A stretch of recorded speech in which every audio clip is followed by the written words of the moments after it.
Good morning, beekeepers. I was going to get out here and show you what I'm planning on doing today. I've got a lot of old comb like this, and you know, this one here actually is probably going to be fine, so I won't scrape that one. But boy, I've got some old stuff here. The bee's been cleaning it out. That's pretty old stuff there. Well, even that one's not bad. Let's see what we got here. Let's see. This one here, I'm gonna scrape that one down. It's got bugs in it and stuff like that. Yeah, I'm gonna take and scrape that down. Anyway, I've got about, maybe 20 of these right here that really need to be, they got old and they probably need to be scraped down and start over. So I'll probably do that today. I see there's a bee around this one right here. I've got an old frame here. I need to take that apart and put it back together again. Get started on this, and I'll move to another spot. Here we are at the demonstration area. So I have my tool kit here. I do have my mic check here, so I'm going to be in the bees at some point in the near future. So I'll need to have that. I've got some beetle juice for capturing small hive beetles. And of course I got a bee brush, and there's a bee on it. Good morning, girl. She looks like she's kind of tired and cold. She must have got left out last night. Let's see, what else we got here? Oh dear, I know there's somewhere in here. There is. Ah, there it is, my hive tool. So then one of the things I'm going to need is a hive tool. Let's see what we got in here. This one here, yeah, there's 2 or 3 in here. Let's see. Now, that's a good one right there, so I'll save that one. Yeah, this one here is kind of old, kind of grumpy, so I'll probably clean that one up. And this one here, yeah, same thing. Got old bugs in it and stuff. And then this one here is pretty good, so I'll probably put that on the hives today at some point. I'm going to get this little hive together, kill all the little spiders in it and what have you, and clean it up. And I'll probably use it for either a new hive or a split or something like that, but I'm not sure. Let's take a look down here. Yeah, that's kind of noisy, huh? Well, here are some good honeycomb all drawn out. Now, I'll probably put that on a hive somewhere today if I can find one that's ready for it. So, I'll be checking with that later. Well, we only got 2 here we're going to clean up, but I'll put that out, and then we'll put this back on here for now. I'm going to get back into these later. Yeah, there's another one that's, I might clean that one off too. I'm not sure. But this one here is definitely good. Yeah, I'll save that one. And this one here, yeah, that's a good one too. I'm going to try to get them back in the different hives. I'm not sure whether I'll do it today or tomorrow, but this is where I'm going to start, cleaning up old comb. Good morning, beekeepers. This morning we got a little construction going on, so you hear some pounding in the background. I may repeat myself a few times because I got a southern accent and sometimes the words don't come out just right. Anyway, I thought I'd make a quick rundown. I hear a wood thrush in the background. If you listen for him, that's him. No, that's not him. That's another bird. There it is. Yeah, there's a wood thrush. Anyway, if you look back at the first one on the back side there, that side, that's a double deep that I went into a few weeks ago, and I found that it had extra brood and what have you, so I made a split, and that's one far this way, further this way. Anyway, that one here is queen right. It's made its own queen. It was an actual walk-away split. I didn't put anything but brood in there and honey. to get it started as an 8 frame. Then yesterday I added a super to that one. So we got a double deep 8 frame super out there, or honeybee hive out there with sugar water on it, because I want to make sure that they've got plenty to eat. Now the flow should be really going right now, and I did see some pollen coming in yesterday, so it should be fine. On the middle row here, on the back row in the center with a bit of block on it, with a concrete block on it, that's just storage. I use those supers for putting bees in when I'm inspecting or whatever. If I need an extra super, I have it right there in the bee yard. There's another one right down there in the middle, that little single deep. So I put my frames into those single deeps or double deeps when I'm inspecting, so I don't have to put them beside the hive that I'm inspecting, because that way I might lose my queen. She might fall off in the grass or something. Now, on that one there, I did a video not long ago. I think I already posted it. Yes, I did. It ended rather abruptly. I didn't put the lid back on, that's basically it. But that's a double deep, and I've got a pail of sugar water on it, but it's turned upside down just because I didn't think it was good anymore. And I was going to put some more sugar water on it, but I didn't get around to it. So basically it's got a double deep, and I never did find the queen in that one. The frames were the brood was kind of spotty, so I'm not sure. I may have to re-queen that one. I'll put some new brood in there so they can make a queen if necessary, or I'll get a queen to put in there. And maybe I'll take one of my other splits here and put it back on top once I make sure that it's not got a queen in it, and that way I'll just have a really strong hive. Now on the other side over here, this hive I went into, now this is the one in the front. Sometimes my pointing doesn't work too well because I got a camera that's got a wide angle lens on it, and it doesn't always show up the way I want it to. I went into that hive yesterday, and it had 10 frames, well, at least 8 frames of brood in it. So I took a frame of brood and put it in the smaller hive here, the single deep. Now that one I made a walkaway split several weeks ago, and I'm not sure it's got a queen in it, so I'm going to have to inspect that pretty soon. But I did put another frame of brood in there just to make sure that they have something to do, and it'll keep them in the hive until we did a queen. So I've got 1, 2, maybe 3 hives that may need a queen. I'm not sure. But I do have a really strong hive here in the front, and I put a honey super on it. I've got a strong hive in the top. It should be good. The brood was a little spotty, so I need to check that again. That's one of the ones I'm going to go into the next couple days. And the one here in the middle, I'm going to check on that again too soon. Maybe next week. I have some repairs to do on my cars, so it's taking up my time. And by the way, I just made a trip to Arkansas, and that kind of put me behind on the weeding. But it was a necessary trip, so we went. And I got to pull the weeds around here, and that's basically what's happening in my bee yard today. I'm going to try to make more of these current event type videos on what's happening. They might not be as edited as the others. I may cough or do something like that, may talk about whatever. But yeah, I think I'm going to do this, try to keep you updated when I do an inspection. Maybe the next day come out and talk about what I've done. So I hope you've enjoyed this, and I hope you subscribe. Thank you very much. Have you read this book?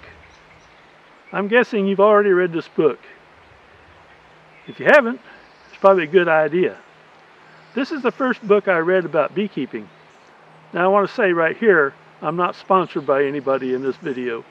I'm not sponsored by anybody but myself. And you just got your bees. Well, let's talk about what you're going to need to do first before they even get here. I'll put that aside. The first thing you're going to need is some kind of setup like that to put your beehives on. In this case, I've got 2 blocks and 2 4x4s. It's not necessary to do it this way. You can use pallets, you can do a lot of other things. A lot of people do. And some people have very nice bee yards, and some people like me have bee yards where they probably shouldn't be, like on a hillside. And now what's happened here is I've got this sloped so that if any rain falls on my beehives, it'll flow out the front, or into my beehives, it'll flow out the front. Let's set up your first beehive. The first thing you're going to need is a bottom board.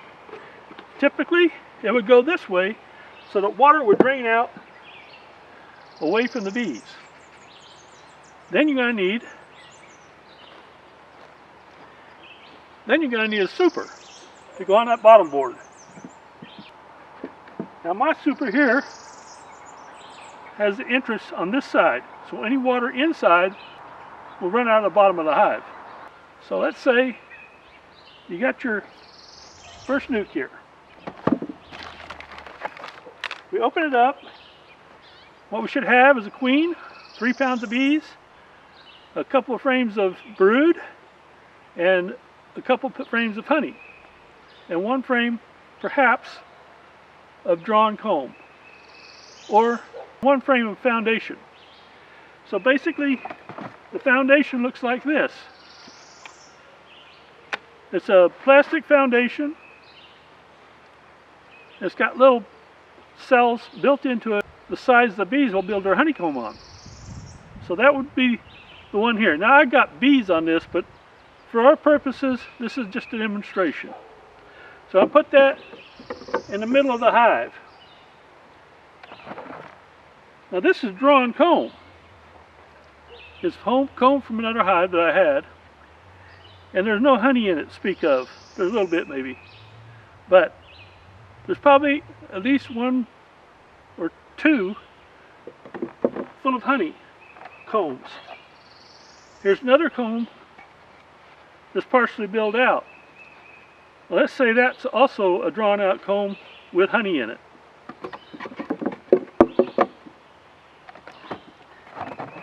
In addition, we have another comb that has bees on it and brood, and I don't have any brood here to show you, but you probably can see them in my other videos. So you should probably have 2 frames of brood in it. This is drone comb. It's green. It's got bigger cells in it for the drone brood.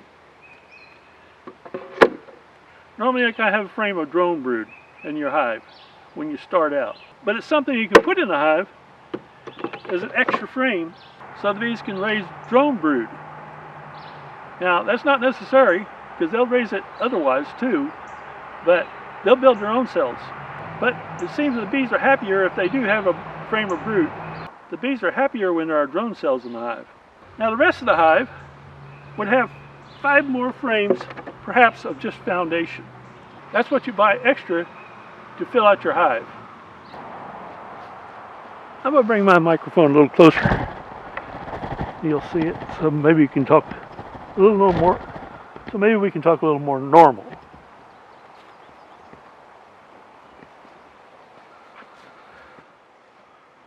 So in our hive we have a frame of brood, a frame of honey, maybe another frame of honey, and then another frame of brood, and just a piece of drawn comb. So we put that in there all to the center of the hive. Then we add our other frames. This is a 10 frame hive to fill out the hive. But in this case, rather than put 10 frames in, we put 9 frames in. That's because the bees need something to eat and fill out those frames. They need something to make wax. Even though there's a flow on, it's a good idea to put a 1-to-1 sugar syrup mix in the hive with the bees so they have something to build wax with. So in this case, I've got 1, 2, 3, 4, 5, 6, 7, 8. Oh, I need 1 more. And that brings me to what we need tools for. Let me bring my hive tool. This is my little kit I use for carrying my tools. It's really handy. One of these little totes with a handle in the middle. Inside I have a bee brush and a hive tool. Now the hive tool here is what you use to move your frames over. You put it down and move it so you have room. Then you can fit, oh looky there, that didn't work. This protector feeder is a 2-frame. It holds more sugar water, which is great for a new hive. So let's just even that up. We'll put them towards the center.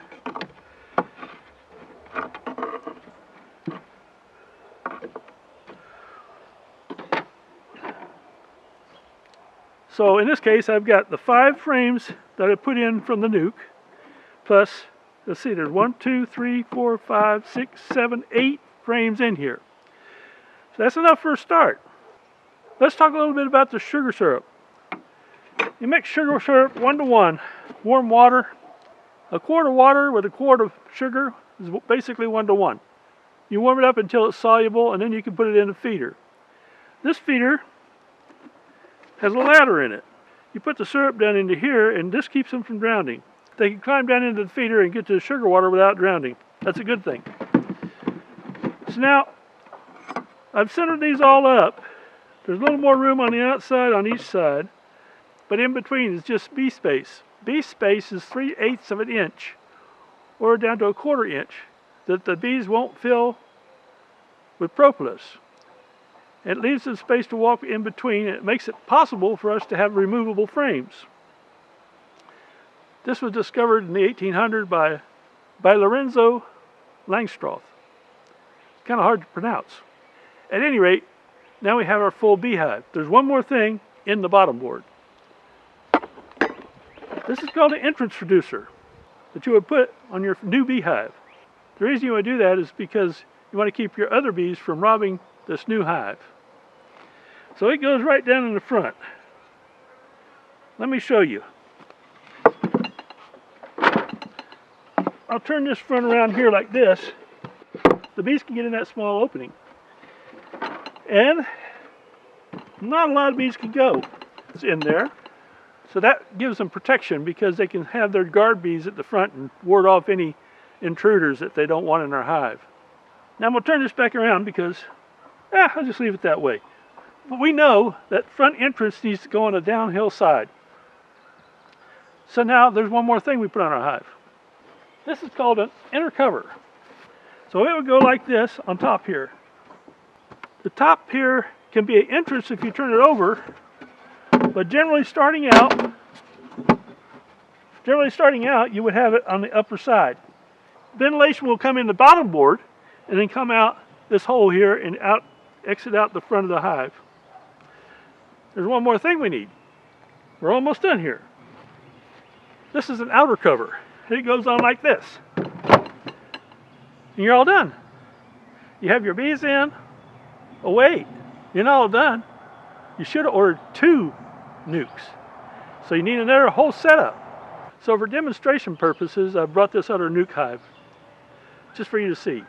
The reason for having a second hive, if something goes wrong with the first one, you can repopulate your first hive by making a split. That'll be for another video. I've got a few on there. I think there's a double screenboard split I show. Anyway, there's a lot of different methods you can split a hive.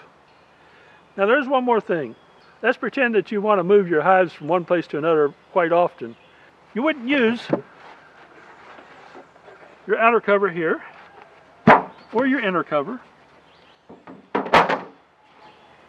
You would use a migratory cover. It goes on like this.